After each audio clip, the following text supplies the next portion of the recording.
اب امیر المومنین سے کسی نے پوچھا کہ مولا قیمت انسان کیا ہے؟ کائنات میں ہر چیز کی قیمت ہے.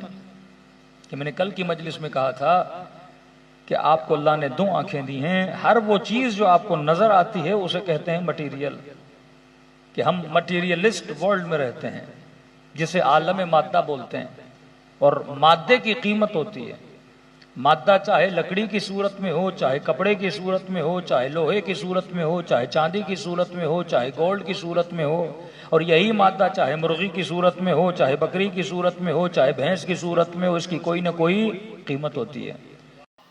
کپڑا ہے اس کی قیمت ہے، انگوٹھی ہے اس کی قیمت ہے، ممبر ہے، لکڑی ہے اس کی قیمت ہے، ہر شے کی کائنات میں قیمت ہے. تو کہ یہ سوچو جب ہر شے کی قیمت ہے تو تیری قیمت کیا ہے؟ بھائی گوشت میں بھی رکھوں، گوشت ایک حیوان بھی رکھے، اس کی قیمت ہے، تو میری قیمت کیا ہے؟ تو امیر المومنین سے پوچھا گیا مولا انسان کی قیمت کیا ہے؟ نہج البلاغہ میں فرمایا قیمت امرئ ہمتہ، انسان کی قیمت کا پتہ انسان کی ہمتوں سے چلتا ہے. جس کا ارادہ جتنا بلند ہوتا ہے اس کی قیمت بھی اتنی بلند ہوتی ہے. اب سوال یہ ہے کہ یہ جوان پوری زندگی کس ہمت کے پیچھے دوڑ رہا ہے، کون سا ارادہ لے کے زندگی جی رہا ہے؟ اگر کسی کی پوری زندگی اس میں گزر گئی کہ جناب وہ گاڑی مجھے مل جائے، تو امیر فرماتے ہیں جتنی گاڑی کی قیمت ہے اتنی اس بندے کی قیمت ہے. پوری زندگی اس میں لگا دی کہ فلاں پلاٹ مجھے مل جائے، فلاں مارکیٹ مجھے مل جائے، فلاں دکان مجھے مل جائے، فلاں وزارت مجھے مل جائے، فلاں ممبر مجھے مل جائے. تو جتنی قیمت ان چیزوں کی ہے اتنی ہی قیمت کس کی ہوگی؟ انسان کی ہوگی.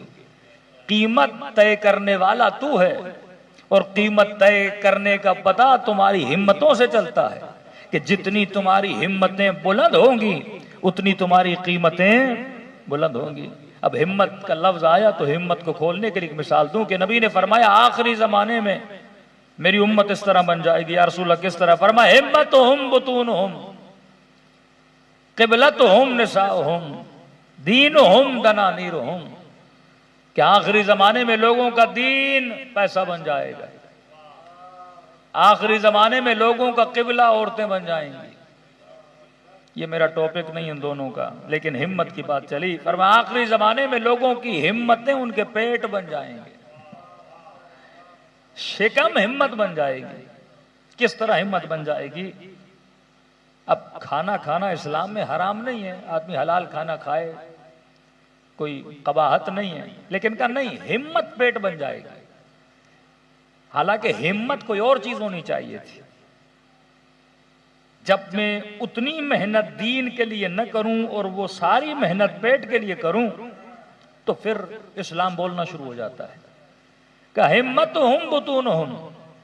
یہ جتنی محنت شکم کے لیے کرے گا کہ ابھی رمضان میں افطاری ختم نہیں ہوئی کہ سحری کی تیاری شروع. کہ کہا کہ جناب کراچی کے ہائی وے پہ چلتے ہیں، 3-4 کلومیٹر دور ایک ہوٹل بنا ہے کہ مولانا مثلاً کڑھائی بڑی اچھی ہے. کہ مولانا حیدرآباد چلتے ہیں، وہاں کی مچھلی بڑی لذیذ ہے. 4 دوستوں کے ساتھ ملا، 3 گھنٹے کا سفر کر کے گیا. کس کے لیے؟ پیٹ کے لیے. کہا ہمتہم بطونہم. یہ کبھی شکم کے لیے اس کراچی کے حصے میں جائے گا، کبھی کراچی کے دوسرے حصے میں جائے گا، 2-2 گھنٹے بچوں کو لے کر جائے گا. کس کے لیے؟ پیٹ کے لیے. پھر بھی کہہ رہا ہوں کھانا کھانا بری بات نہیں ہے، لیکن اللہ یہ دیکھتا ہے جو 2 گھنٹہ سفر کر کے کھانے کے لیے ہمت کر رہا ہے، 2 منٹ ہمت کر کے یہ بندہ مصلی پہ نہیں آتا.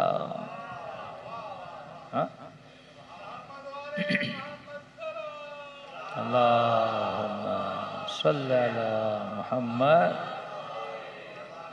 کہ بستر سے اٹھنے میں اور مصلی تک آنے میں کتنا ٹائم لگتا ہے بندے کو، لیکن ہمت ہی نہیں ہے نا اس کی. بے ہمت انسان ہے، یہ ہمت نہیں کرتا مصلی سے کہاں تک آ جائے، اللہ کی دربار میں آ جائے. یہ اتنی ہمت نہیں کرتا کہ 5 منٹ وضو کرے اور رب کی عبادت کرنے میں آ جائے. یہ اتنی ہمت نہیں کرتا کہ دن میں 15 منٹ قرآن کی تلاوت کر دے. یہ اتنی ہمت نہیں کرتا کہ 10 منٹ زیارت عاشورہ پڑھ لے. یہ اتنی ہمت نہیں کرتا کہ آدھا گھنٹہ اس لیے نکالے کہ تعلیم دین کو حاصل کرے, علی کی نہج البلاغہ کو پڑھے, تفسیر قرآن کو پڑھے. لیکن یہ ساری ہمتیں شکم کے لیے ضرور کرے گا, یہ ساری ہمتیں مال کے لیے ضرور کرے گا, یہ ساری ہمتیں شہوتوں کے لیے ضرور کرے گا, یہ ساری ہمتیں کسی سے ملنے کے لیے ضرور کرے گا, پر رب کے ملنے کے لیے اس کے پاس وقت نہیں ہوتا. کہ ہمتہم بطونہم, آخری زمانے میں ہمتیں شکم بن جائیں گی. اب اللہ کی آواز آتی ہے, جتنی ہمت بلند اتنی قیمت بلند. اگر تمہاری ہمت شکم رہی تو جو قیمت شکم کی ہے وہی قیمت تیری ادا کر دی جائے گی.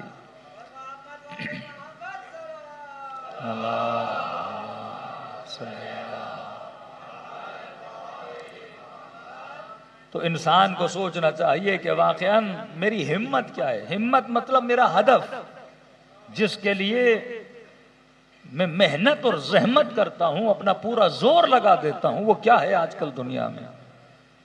کہ مولا حسین پوری طاقت لگا رہے ہیں کربلا میں آنے تک کے لیے.